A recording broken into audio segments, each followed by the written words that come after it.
तथागत भगवान गौतम बुद्ध जी को सशक्त नमन करते हुए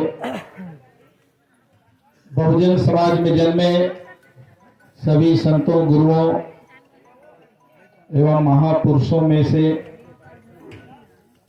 संत शिरोमणि गुरु रविदास जी, गुरु कबीर साहब जी, परम पूज्य गुरु घासीदास बाबा जी, महात्मा ज्योतिराव फूले जी, छत्रपति साहू महाराज जी, परम पूज्य बाबा साहेब डॉक्टर भीमराव अंबेडकर जी, पूजनीय काशीराम साहब जी, ऐसे सभी तमाम महापुरुषों को मैं नमन करता हूं। और आज वर्तमान समय में बहुजन आंदोलन के महानायिका परम आदरणीय बहन कुमारी मायावती जी को सादर अभिवादन करता हूं। आज बौद्ध समाज संरक्षण संवर्धन संघ छत्तीसगढ़ के तत्वाधान में प्रदेश स्तरीय द्वितीय बहुजन बौद्ध सम्मेलन 7 दिवसीय श्रामणेर प्रवज्या भिक्षु एवं उपासक उपासिका प्रशिक्षण शिविर एवं 3 दिवसीय कुंफू कराटे प्रशिक्षण एवं संगदान के कार्यक्रम के पावन अवसर पर और बहुजन समाज पार्टी के जिला सारंगढ़ इकाई की तरफ से माननीय बहन जी के दिशा निर्देशन के आधार पर गांव-गांव चलो अभियान के तहत सारंगढ़ विधानसभा कमेटी के सभी पदाधिकारियों के द्वारा गांव-गांव चलो अभियान के समापन समारोह के रूप में आयोजित इस कार्यक्रम में आज हमें मार्गदर्शन देने के लिए प्रमुख रूप से हमारे बीच में उपस्थित हैं माननीय पूज्य भंत करुणाकर महाथेरो जी, जो दिल्ली से चलकर आए हैं, और तमाम सभी हमारे मंच में बैठे हुए सभी भंते जी और पार्टी संगठन के सभी सम्मानीय पदाधिकारी साथीगण, और आज इस समारोह में उपस्थित सभी मेरे बड़े बुजुर्गों, नौजवान साथियों, माताओं, बहनों, मेरे प्यारे प्यारे बच्चों, सबसे पहले आज संत गुरु रविदास जी की जयंती के पावन अवसर पर आप सबको उनके जन्म जयंती की हार्दिक बधाई और ढेर सारी शुभकामनाएं देता हूं। साथियों, आज इस अवसर पर मैं देख रहा हूं तो ये जो सारंगढ़ की धरती है, इसको मैं क्रांति भूमि के नाम से नमन करता हूं, क्योंकि आज से 42 साल पहले इस धरती में मान्यवर काशीराम जी का पदार्पण हुआ। लेकिन काशीराम जी को इस धरती में लाने वाले जो हमारे बीच में महामानव थे, आज के दिन उन्हें भी इस भूमि में स्मरण करना ये हम सब के लिए बहुत जरूरी है, क्योंकि उस दिन का मैं साक्षी हूं जब 1980 नवंबर के महीने में दिल्ली के रामलीला मैदान में 5 दिवसीय वामसेव का द्वितीय राष्ट्रीय अधिवेशन चल रहा था। तो 5 दिवसीय वामसेव के द्वितीय राष्ट्रीय अधिवेशन में हमारे छत्तीसगढ़ से 15-16 लोग गए थे और जो 15-16 हम गए हुए थे उसमें एक मैं भी छात्र के रूप में, बीए फाइनल के स्टूडेंट के रूप में मैं भी उस अधिवेशन में 1980 में दिल्ली गया हुआ था। और उस अधिवेशन में हमारे छत्तीसगढ़ से परम पूजनीय गुहाराम साधु जी और जो हमारे रामनामी अखिल भारतीय रामनामी महासभा के जो महामंत्री थे अवधराम भारद्वाज जी, ये दोनों वहां गए हुए थे। और जब इनको मान्यवर कांशीराम जी ने देखा कि एक बहुत गोरे चिकने आदमी जिनके सारे बदन में राम राम लिखा हुआ है और पूरा शरीर में सिर से पैर तक राम राम गुदा हुआ है, और उस हालत में देख करके मान्यवर कांशीराम जी ही नहीं बल्कि पूरे भारत के लगभग 5000 से ज्यादा जो प्रतिनिधिगण वहां पर उपस्थित थे, सभी लोगों के लिए एक अचरज और अचंभा उनके देखने के लिए वहां उनको महसूस होने लगा कि भाई ये कैसा आदमी है जिनके शरीर में पूरा राम राम गुदा हुआ है। मान्यवर कांशीराम जी ने गुहाराम जी को मंच में आमंत्रित किया और गुहाराम जी ने मंच में कहा कि मान्यवर कांशीराम जी, आप जो ये कार्यक्रम चला रहे हैं, आप जो आंदोलन चला रहे हैं, बाबा साहेब डॉक्टर अंबेडकर एवं तमाम महापुरुषों के विचारधारा को आप सारे देश के अंदर में जो आप चला रहे हैं,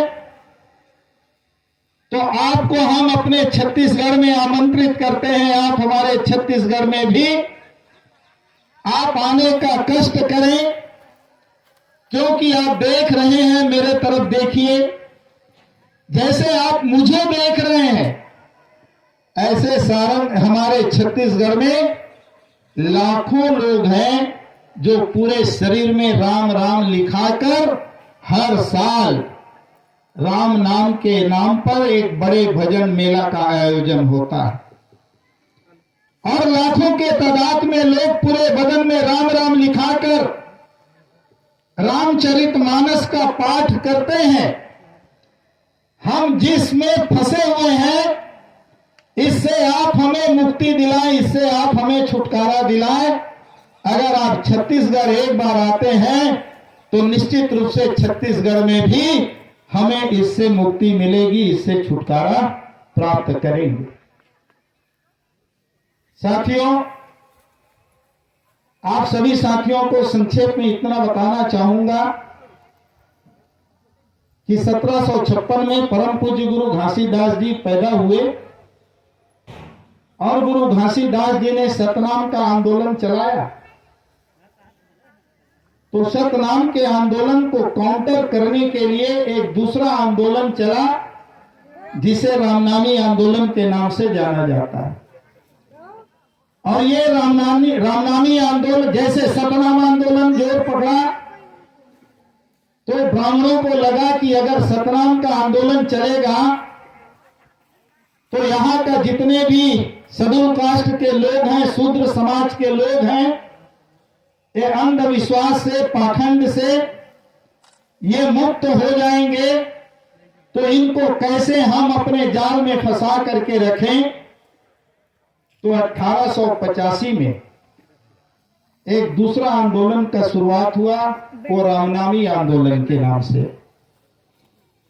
1885 में रामनामी आंदोलन के नाम से शुरुआत हुआ और एक राम से दो राम, दो राम से तीन राम और तीन राम से अनंत राम, और इतने बड़े पैमाने में जहां गुरु घासीदास जी का जन्म हुआ गिरौदपुरी, उसी से लगा हुआ 1 किलोमीटर में मड़वा है, मड़वा से लगा हुआ मटिया है, मटिया से लगा हुआ नरधा है, नरधा से लगा हुआ टुंडरा है, मोहतरा है। बड़ा ताजुब की बात है, जिस जगह परम पूज्य गुरु घासीदास जी पैदा होकर सतनाम आंदोलन की शुरुआत करते हैं, लेकिन मड़वा मटिया से लेकर के आपके बिलाईगढ़, बिलाईगढ़ से भटगांव, भटगांव से सरसीवा, सरसीवा से सारंगढ़ और सारंगढ़ से आपके डबरा और डबरा से मालखरौदा, मालखरौदा से आगे चलकर पानगढ़ और पानगढ़ से लेके मस्तूरी, पचपेड़ी और लवन तक ये जो क्षेत्र है पूरा रामनामी आंदोलन में ये जुट गए। मतलब इतने ही एरिया में रामनामी का मूवमेंट आपको नजर आया। और हर साल महानदी के दाईं तरफ और मायान महानदी के बाईं तरफ 1911 से लगातार ये राम राम बड़े भजन मेला का शुभारंभ हुआ। अब देखिए, लवन से आगे पलारी से चल करके बलौदा बाजार, भाटापारा, मुंगेली, नवागढ़, बेमेतरा, पाटन, दुर्ग और इधर आप धमतरी तक चले जाइए, धमतरी से महासमुंद तक, आरंग से लेकर के तमाम सारे इलाके में एक तरफ सतनाम आंदोलन चलता रहा और दूसरी तरफ मड़वा मटिया से लेकर के इधर रामनामी आंदोलन चलते रहा। लेकिन 1981 में जब आपके इसी सारंगढ़ के छिंद गांव में जब बड़े भजन मेला का आयोजन हुआ, तो जिस पूजनीय गुहाराम साधु जी ने मान्यवर काशी राम जी को आमंत्रित किया था और मान्यवर काशी राम जी जब छिंद के मेले में आए और तभी जब बाबा साहेब अम्बेडकर, फूले साहू की विचारधारा को मान्यवर काशी राम जी ने पूरे मध्य प्रदेश के अंदर आपके गांव छिंद में उन्होंने इस बात को शुभारंभ किया और तभी से ये विचारधारा आगे बढ़ते गया और ये विचारधारा इतना आगे बढ़ते गया कि जो राम राम लिखा हुआ व्यक्ति था वही व्यक्ति फिर बाद में आगे चल करके एक बौद्ध भिक्षु बन गया, प्रज्ञा सागर के नाम से,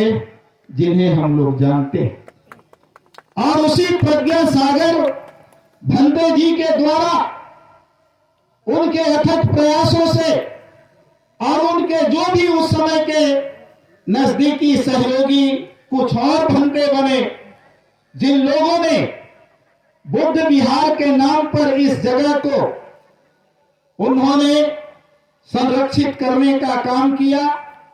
और आज आप देख रहे होंगे कि चारों तरफ नजर दौड़ा के देखेंगे तो काफी बड़ा इलाका, काफी बड़ा मैदान आज ग्राम कोशिर में बुद्ध विहार के नाम से ये जगह सुरक्षित है। और सिर्फ प्रज्ञा सागर जी के एक अकेले भंते बनने की बात नहीं, उनके साथ प्रज्ञा रत्न जी भी बने, प्रज्ञाशील भी बने, प्रज्ञानंद जी बने, भिक्षुणी सुजाता जी भी बनी। ये सारे लोग हमें एक संदेश देकर, एक रास्ता दिखाकर, एक मार्ग प्रशस्त करके अब ये हमारे बीच से दुनिया से चल बसे। मैं इन सभी भंते लोगों को नमन करता हूं, इन सभी भंतों को मैं प्रणाम करता हूं। और उन्हीं की प्रेरणा से भंते आनंद जी आज हमारे बीच में मौजूद हैं और उनके पुत्र भंते बुद्ध घोष जी, जो बहुत ही युवा और बहुत ही ज्ञानवान और बहुत ही ऊर्जावान एक भंते के रूप में आज सिर्फ सारंगढ़ की धरती के लिए गौरव नहीं, बल्कि पूरे हमारे छत्तीसगढ़ की धरती के एक गौरव के रूप में आज भी वो हमारे बीच में मौजूद है। उनके साथ भंते महानाम जी, जिन लोगों का प्रयास जारी है, लेकिन आज मैं सबसे कहना चाहूंगा एक और बहुत अच्छा पहल आज मुझे देखने को मिला और वो पहल भंते धम्म घोष, अश्वघोष, धम्म बोधि अनित्य बोधि, धर्म कीर्ति, रत्न बोधि, करुणा बोधि और कुछ भंते अभी हमारे बीच में बने। हो सकता है ये मेरे ख्याल से कुछ दिनों के लिए है शायद, ये परमानेंट तो घर त्याग नहीं किए हैं ना मेरे ख्याल से, हैं? कुछ परमानेंट भी बने हैं, जिसमें मैं देख करके मुझे बड़ी खुशी हो रही है। हमारे 2-3 चेहरे सम्माननीय हमारे जयग्राम लक्ष्मी जी और हमारे और भी साथी हैं, जिन लोगों ने आज ये भंते का चीवर धारण किए हैं। और कुछ हमारे छोटे छोटे बच्चे हैं जो आज शिक्षा प्राप्त कर रहे हैं। मैं हमारे जितने भी साथी आए हुए हैं उन सभी साथियों से मैं कहना चाहूंगा कि साथियों, ये जो चीवर जो धारण किए हुए हैं, ये चीवर का बहुत बड़ा महत्व है। इस चीवर का बहुत बड़ा महत्व है और कोई ऐसा ही चीवर धारण नहीं करता। एक मैंने थोड़ा सा इसके बारे में सुना पढ़ा था कि एक राजा के दरबार से एक धोबी हमेशा गधा में कपड़ा लेके जाता था नदी में धोने के लिए। तो राजा जो है, जैसे ही वो गधा गुजरता था उनके दरवाजे से, तो गधा के सामने रोज नतमस्तक हो करके उस गधा का प्रणाम करता था। तो बाकी सारे लोग देख करके सोचने लगे कि भाई इतना बड़ा राजा, और जब यहां गधा गुजरता है धोबी का, तो गधा के सामने ये नतमस्तक होता है। आखिर क्या बात है? राजा को क्या हो गया, गधा को प्रणाम करता है? जब ये बातें होने लगी तो राजा ने एक दिन इस बात को स्पष्ट किया कि अरे भाइयों, मैं उस गधा का प्रणाम नहीं करता, मैं प्रणाम उस तथागत गौतम बुद्ध का चीवर का करता हूं। क्योंकि धोबी गधे के ऊपर चीवर को लेकर के उसको धोने के लिए जाता है, तो मेरे लिए तो इतने ही बड़े सौभाग्य की बात है कि मुझे मेरे दरवाजे में तथागत गौतम बुद्ध के चीवर का प्रणाम करने का मुझे मौका मिल जाता है। तो मैं आप तमाम जितने भी साथी हैं उन लोगों से कहना चाहता हूं कि जब भी कोई हमारे सामने चीवर धारण करके कोई बौद्ध भिक्खु, बुद्ध बनते अगर नजर आते हैं, तो हम सबका कर्तव्य, सबका फर्ज, सबके उत्तरदायित्व, सबकी जिम्मेदारी है कि हमें उनको आदर और सम्मान सबसे पहले देना है, क्योंकि वो हमारे धर्म के रक्षक हैं।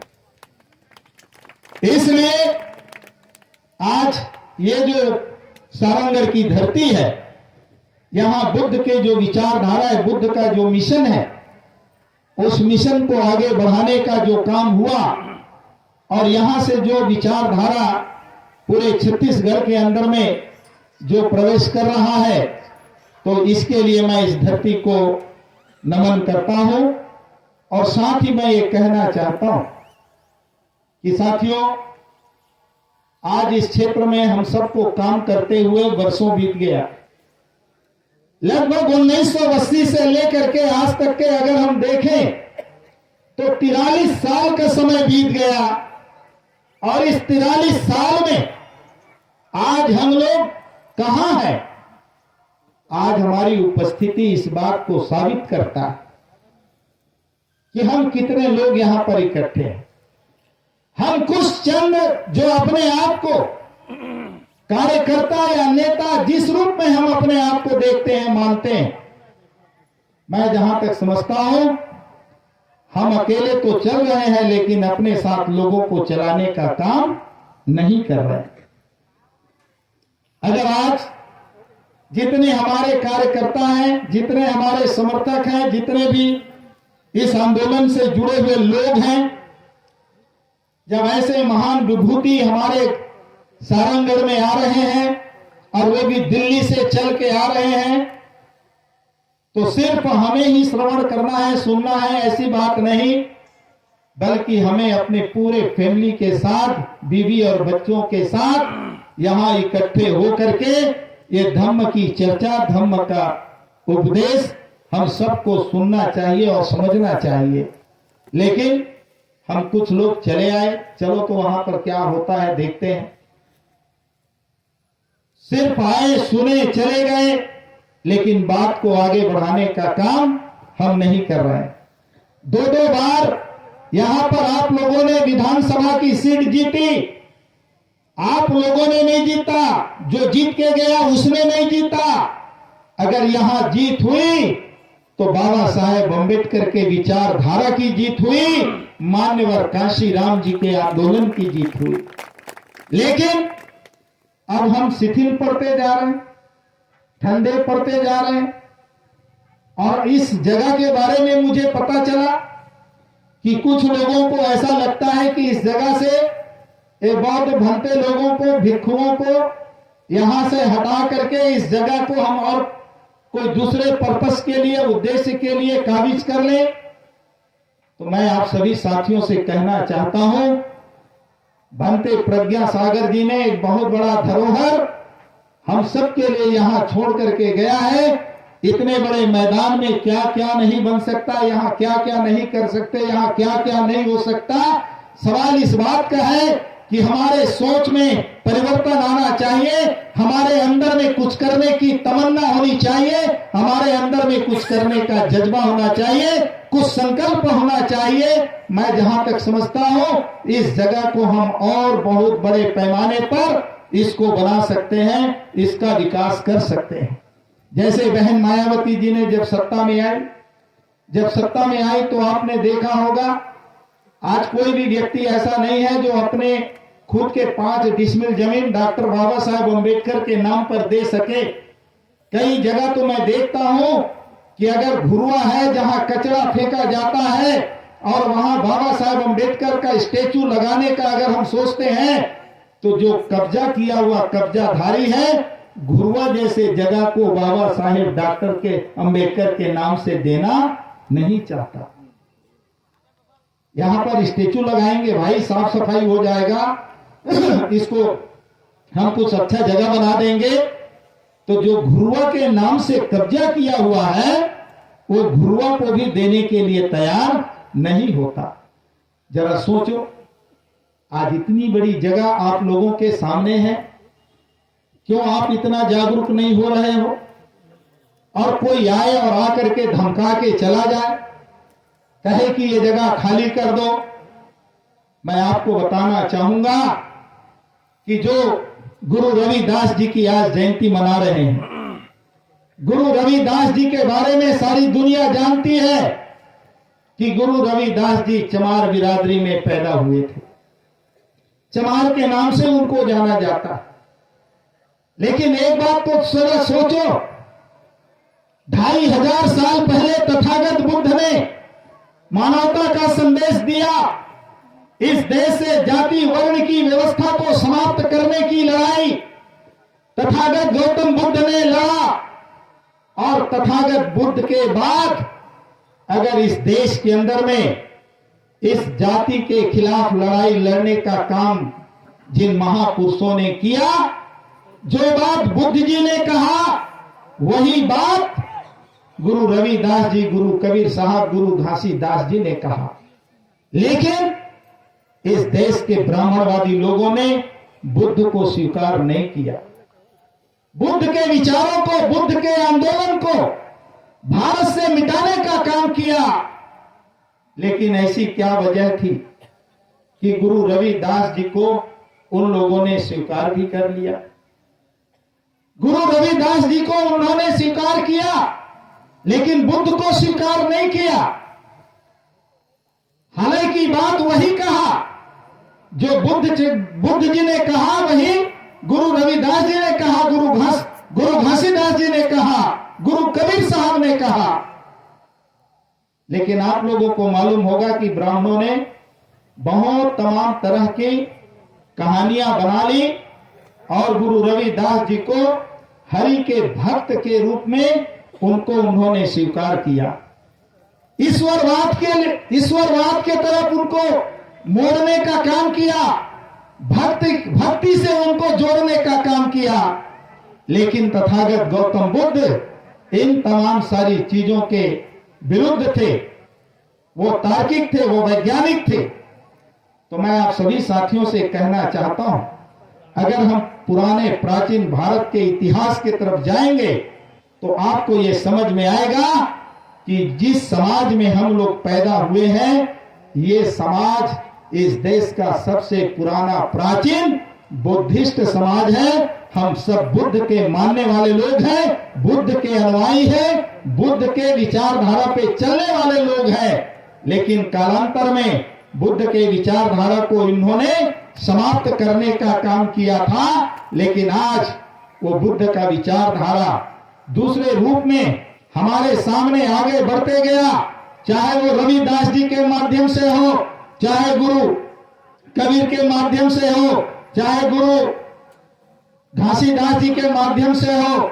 आप सभी साथी अगर इनके विचारों को एक दूसरे के साथ अगर तुलनात्मक अध्ययन करेंगे तो आपको समझ में आएगा कि जो बात 2500 साल पहले तथागत बुद्ध ने कहा, वही बातें वर्तमान परिप्रेक्ष्य में हमारे बाकी संत गुरुओं ने कहा। अभी भंते जी ने राजनीतिक सत्ता की चाबी की तरफ हम सब का ध्यान आकर्षित किया। लेकिन मैं आपसे कहना चाहता हूं, आज से 600-700 साल पहले जब गुरु रविदास जी थे इस दुनिया में, तो गुरु रविदास जी ने बड़े स्पष्ट शब्दों में यह बात कहा अपने साखी में कि ऐसा चाहूं राज मैं जहां मिले सबन को अन्न, छोट बड़ सब संग से रविदास रहे प्रसन्न। ऐसा मैं राज चाहता हूं। कैसा राज? जिसमें कोई भूखा न रहे, कोई अमीरी और गरीबी न रहे, आर्थिक असमानता नहीं होना चाहिए और सामाजिक गैर बराबरी नहीं होना चाहिए। ये कल्पना किसकी है? गुरु रविदास जी का। मेरे दोस्तों, अगर आज इस देश में अगर हमारी सबसे बड़ी कोई समस्या है तो वो समस्या जाति की है। और इसीलिए जात की समस्या को मिटाने की लड़ाई गुरु रविदास जी ने अपने जमाने में लड़ा।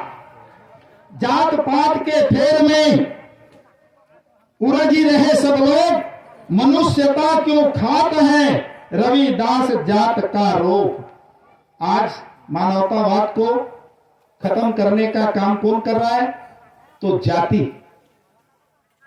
जाति एक सबसे बड़ी बीमारी है। और जब तक जाति रहेगी, छत्रपति साहू महाराज ने कहा था, भारत में विधाता की भी जात होती है।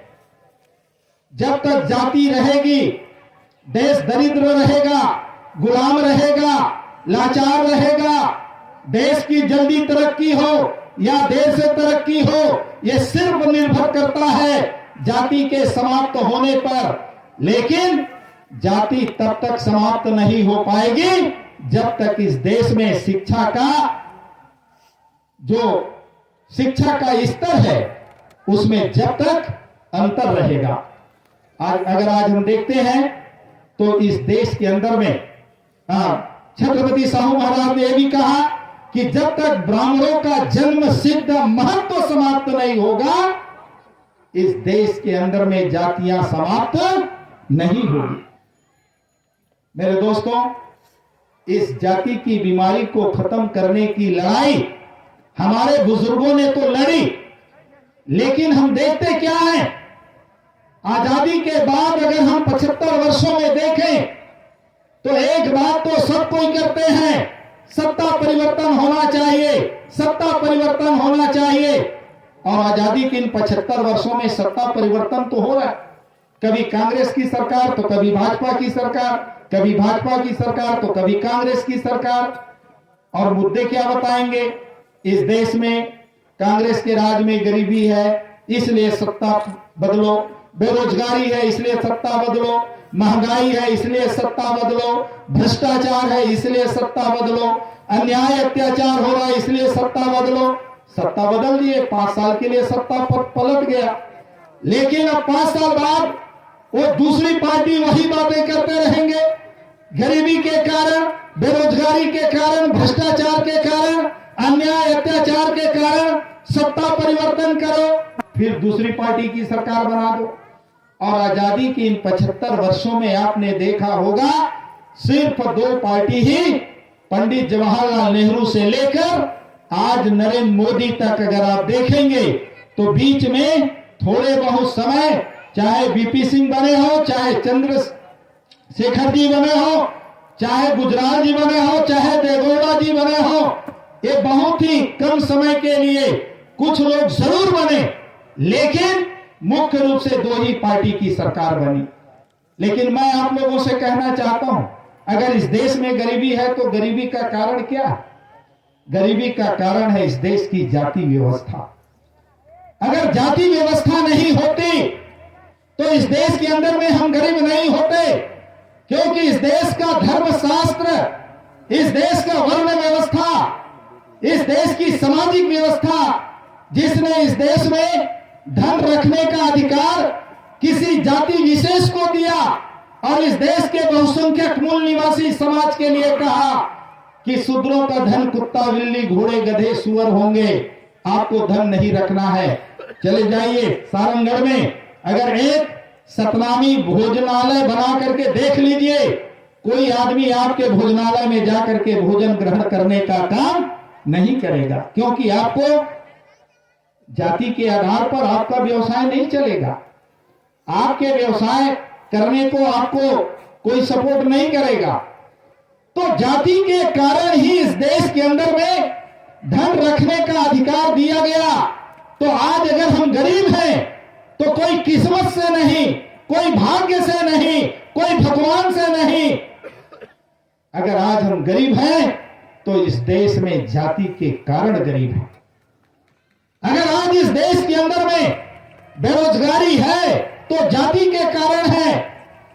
एक जमाना था जब हमें इस देश के अंदर में शिक्षा ग्रहण करने का कोई अधिकार नहीं था, लेकिन अगर शिक्षा प्राप्त करने का अधिकार मिला तो संविधान में बाबा साहेब अंबेडकर ने शेड्यूल कास्ट, अनुसूचित जाति, शेड्यूल ऑफ कास्ट, जातियों की सूची, ऐसे जातियों की सूची बना दी कि जिन जातियों को शिक्षा नहीं मिली है, चाहे सरकार किसी की बने, उस सरकार की जिम्मेवारी है कि इन जातियों को शिक्षा ग्रहण करने का काम मौसर देना पड़ेगा, तब हमें शिक्षा मिली।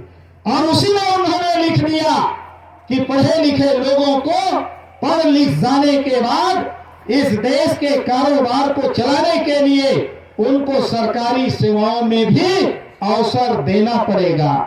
और जहां पर विधान बनता है, चाहे वो विधानसभा हो, चाहे वो लोकसभा हो, ऐसे विधान बनने वाले जगह में अमुक जाति के लोगों को भी चुन के जाने के लिए प्रतिनिधित्व इनको देना पड़ेगा। और यही वजह है कि सारंगढ़ आज रिजर्व सीट है, जहां से आपके बिरादरी के लोग, अनुसूचित जाति के लोग यहां से चुन करके जाते हैं। तो जाति के कारण इस देश के अंदर में रोजगार का अवसर नहीं मिला। अगर बेरोजगारी है, आज देश में पूरा आरक्षण के खिलाफ आंदोलन चल रहा है। छत्तीसगढ़ में जहां 16% आपका आरक्षण था, अभी उसको घटा के 12% किया गया, और अभी बीच में फिर अभी वो 12% को 13% किया गया, और अभी बीच में जहां आदिवासियों का 32% था उसको 20% किया गया, और फिर अभी उसको 32% किया गया, और 27% पिछड़े वर्गों को जब देने की बात कही गई, विधानसभा में विधेयक पारित होने के बावजूद कांग्रेस की सरकार बघेल ने विशेष सत्र बुलाया, अनुसूचित जाति को 13%, आदिवासियों को 32%, पिछड़ी जातियों को 27% देने का विधेयक तो पारित कर दिया, और 4% उन लोगों को भी देने का घोषणा कर दी कि जो पहले से ही सक्षम है, लेकिन फिर भी उनमें से कुछ बचे खोचे कमजोर लोग होंगे, उनको 4% दिया जाए। ये विधेयक पास होने के बाद आज राज्यपाल के पास जैसे गया, राज्यपाल ने क्या किया, उसमें दस्तखत नहीं किया। क्योंकि यहां सरकार कांग्रेस की और राज्यपाल किसका बैठा है? नरेंद्र मोदी का। वो नरेंद्र मोदी का तो क्यों दस्तखत करेगा? वो विधेयक फिर विधानसभा से वापस राज्य सरकार के पास फिर वापस भेज दिया गया। तो आखिर ये सारा सब कुछ क्या हो रहा है? अगर आपके सामने बेरोजगारी है तो बेरोजगारी के पीछे सबसे बड़ा कारण है इस देश में जाति की समस्या। जाति ही सबसे बड़ी समस्या है। अगर आप सोचते हैं भ्रष्टाचार यहां की सबसे बड़ी समस्या है तो दिल्ली से तमाम सारे उच्च पदों में कौन बैठा है, कौन भ्रष्टाचार कर रहा है? अभी आप लोगों ने अडानी के बारे में अभी लगातार चल रहा है ना, कितना बड़ा घोटाला का काम चल रहा है। कौन है? अगर वो सबर में है तो अरबों खरबों का घोटाला कर सकते हैं, लेकिन आपका नहीं चलेगा। इस देश के अंदर में जितने उच्च पदों में बैठे हुए जो सवर्ण अधिकारी हैं वो सारे के सारे भ्रष्टाचार को पैदा करने का काम करते हैं।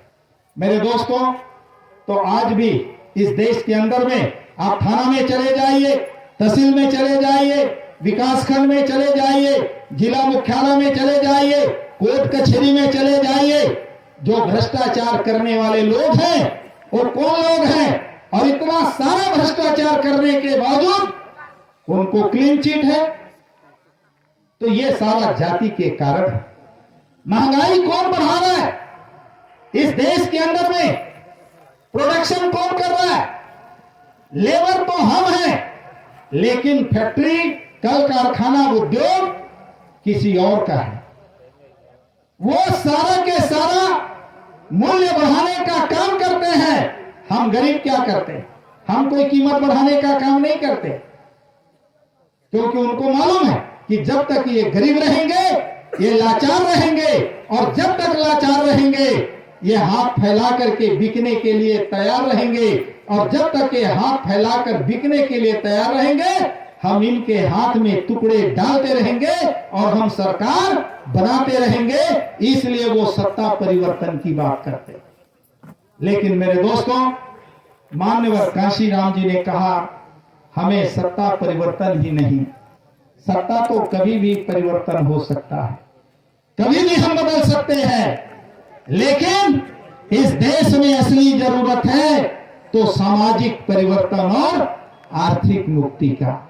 जिस दिन सामाजिक बदलाव हम लाएंगे, समाज में परिवर्तन लाएंगे, समाज के सोच बदलेंगे, समाज में जाति के आधार पर टूटे हुए लोगों को जोड़कर बहुजन समाज बनाने का काम करेंगे, हम अपने अल्पजन को बहुजन बनाएंगे।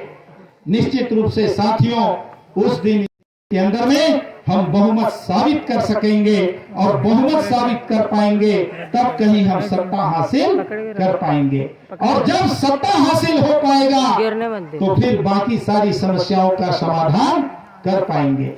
इसलिए आज के इस मौके पर मैं आप सभी साथियों से ये गुजारिश करना चाहता हूं कि हमारे दिल में, सीने में ये आग जलते रहना चाहिए। आज तो बहुत सारे, आप जैसे अभी आपके सामने बताया गया कि बहुत सारे सामाजिक संगठन चल रहा है, जाति के नाम पर हर जाति अपना अपना अपना अपना संगठन बना करके रखा हुआ है, और उन्हीं जातीय संगठन को जब जब चुनाव के वक्त आता है तो उनके बड़े पदाधिकारियों को थोड़ा सम्मान दे दिया जाता है, और उनको थोड़ा बहलाकर फुसलाकर उनके माध्यम से समाज के वोटों को लूटने का काम किया जाता है।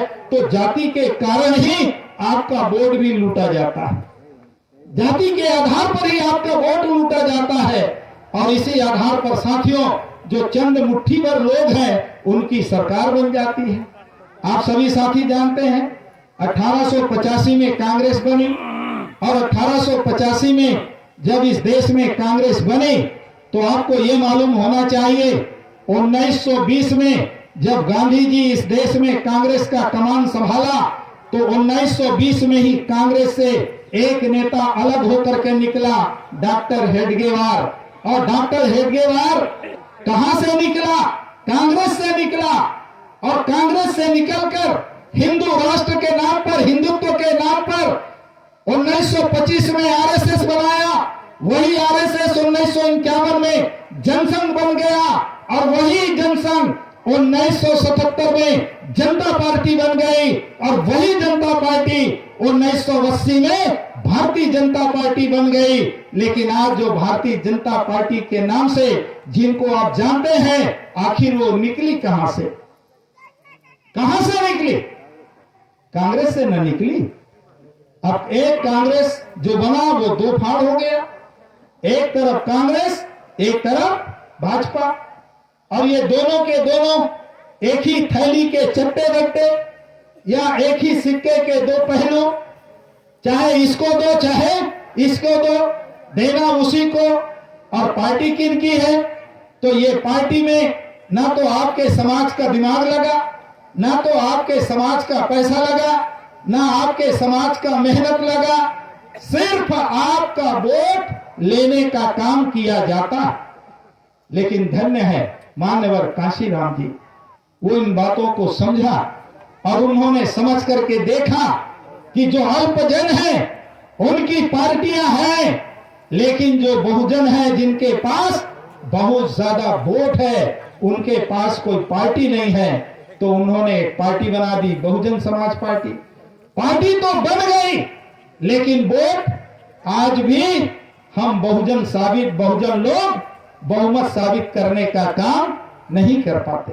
तो मैं आप लोगों से ये गुजारिश करना चाहता हूं, अगर गुरु रविदास जी के उस जाति के आधार पर टूटे हुए समाज को जोड़कर जो मानवतावादी विचारधारा, जो समाज बनाने का सपना था, गुरु कबीर का सपना था, गुरु घासीदास जी का जो सपना था, महात्मा फूले छत्रपति साहू महाराज, बाबा साहेब अम्बेडकर का जो सपना था, अगर उसको हम साकार करना चाहते हैं तो साथियों, हम जितने अनुसूचित जाति वर्ग के लोग हैं, अपने सारंगढ़ विधानसभा क्षेत्र में हम अपने आप को तैयार पर तैयार करें, अपने आप को तैयार पर तैयार करें।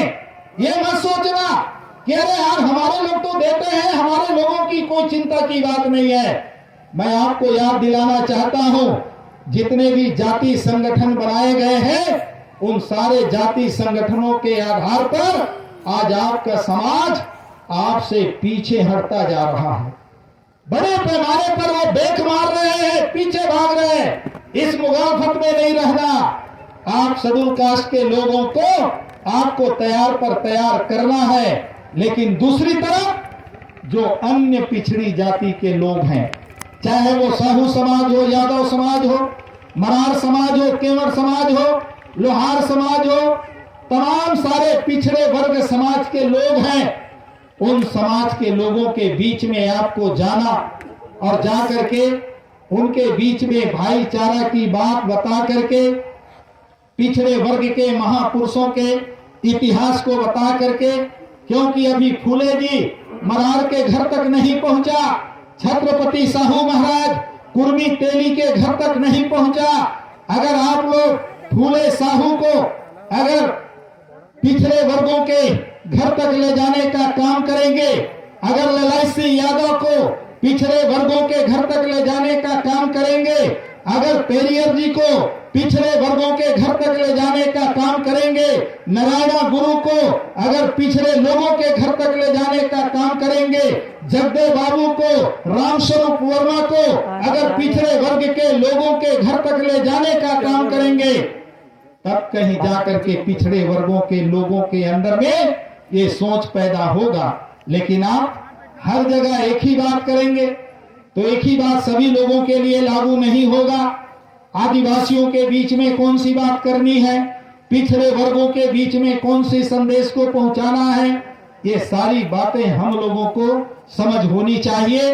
मैं जहां तक समझता हूं, हमारे महापुरुषों ने बहुत बड़ी क्रांति करके इस देश के अंदर में माहौल खड़ा कर दिया है और आज तो पूरे देश में बवाल मचा है। ढोल गंवार शूद्र पशुनारी ये सब ताड़न के अधिकारी, पूज्य है विप्र सकल गुणहीना, शूद्र न गुण ज्ञान प्रवीणा। जरा सोचो, परम पूज्य गुरु रविदास जी ने तुलसीदास जी की रामायण को कैसे पलट दिया। तुलसीदास जी ने कहा ना कि पूज्य ही विप्रशील गुणहीना, ब्राह्मण सभी गुणों से हीन है, दुष्ट है, दुराचारी, अत्याचारी, बलात्कारी, फिर भी वो पूजनीय है। और शूद्र चाहे कितना बड़ा बुद्धिमान ज्ञानवान क्यों ना हो, शूद्रों को सम्मान नहीं देना चाहिए। ये मैं नहीं कह रहा हूं, तुलसीदास जी ने ऐसा लिखा। लेकिन हमारे गुरु ने क्या कहा, गुरु रविदास ने क्या कहा? आज गुरु रविदास जी की जयंती पर इस बात को स्मरण करना जरूरी है। ब्राह्मण मत पूजिए जो होवे गुणहीन, पूजहि चरण चंडाल के जो होवे गुण परवीन। ब्राह्मण मत पूजिए जो होवे गुणहीन। अगर ब्राह्मण गुणहीन है तो उनको पूजना नहीं चाहिए। अगर कोई ज्ञानवान चंडाल क्यों ना हो, उसको सम्मान देना चाहिए। मेरे दोस्तों, अगर आज बाबा साहेब अम्बेडकर नेहरू राष्ट्रीय नेता बन गया, तमाम सारे इंदिरा राष्ट्रीय नेता बन गई, राजीव गांधी राष्ट्रीय नेता बन गए, अटल बिहारी राष्ट्रीय नेता बन गए, लेकिन आज भी इस देश के अंदर में डॉक्टर बाबा साहेब अम्बेडकर को दलितों के नेता से ज्यादा बड़ा सम्मान इस देश ने नहीं दिया। क्यों नहीं दिया? उसका कारण यही है, जबकि सारे लोगों से सबसे बड़ा विद्वान और बुद्धिमान था। इसलिए मैं आप लोगों से कहना चाहता हूं कि आज देश में बवाल मचा है और बड़े पैमाने पर पिछड़ा वर्ग समाज आज इस बात के लिए एकजुट होना भी शुरुआत कर दिया है। बहुत जल्दी इस देश के अंदर में 15 और 85 का जो मान्यवर कांशीराम जी का सपना है वो साकार होके रहेगा, बशर्ते अब हम लोगों को भी अपनी जिम्मेदारी, अपने कर्तव्य निभाने का काम करना है। आओ हम सब मिल करके आज संकल्प लें और बड़े पैमाने पर पूरे छत्तीसगढ़ में, पूरे सारंगगढ़ में बहुजन समाज बनाने की दिशा में जितने भी जाति के आधार पर टूटे हुए समाज हैं उनमें भाईचारा पैदा करके बहुजन समाज बनाने का काम करें और बहुजन समाज बनाकर आने वाले 2023 में बहुजन समाज पार्टी से फिर से हम सारंगगढ़ से अपना विधायक चुन करके भेजें। और जिस दिन सारंगगढ़ के विधानसभा से आप लोग चुन करके भेज पाएंगे, मैं आपको भरोसा और विश्वास दिलाता हूं, आने वाले 5 साल के अंदर जिस जगह में हम लोग खड़े हैं, इस बुद्ध विहार के नक्शा को, इस बुद्ध विहार में जो विकास के कार्य है, इस बुद्ध विहार में जो हम सपना देख रहे हैं, वो सारे सपना को साकार बनाने में हमें बड़े सहयोग मिलेगा। बड़े पैमाने पर इस जगह के संरचना को बदलने में, इस जगह के विकास को, इस जगह के विकास करने का काम करने में हमें सहयोग मिलेगा। इसलिए मैं आप सभी साथियों से ये निवेदन करना चाहता हूं, इस जगह को अपना एक केंद्र बिंदु बनाए और इस जगह को सुरक्षित रखते हुए, इस जगह के मान और सम्मान, इस जगह की मर्यादा को ध्यान में रखते हुए तथागत बुद्ध के आंदोलन को यहां से संचालित करने का हम लोग काम कर सकें। ऐसी आप सभी साथियों से आशा और अपील करते हुए मैं अपनी वाणी को यहीं पर विराम देते हुए मैं विदा चाहता हूं। सभी साथियों को धन्यवाद, सभी साथियों को जय भीम, जय भारत।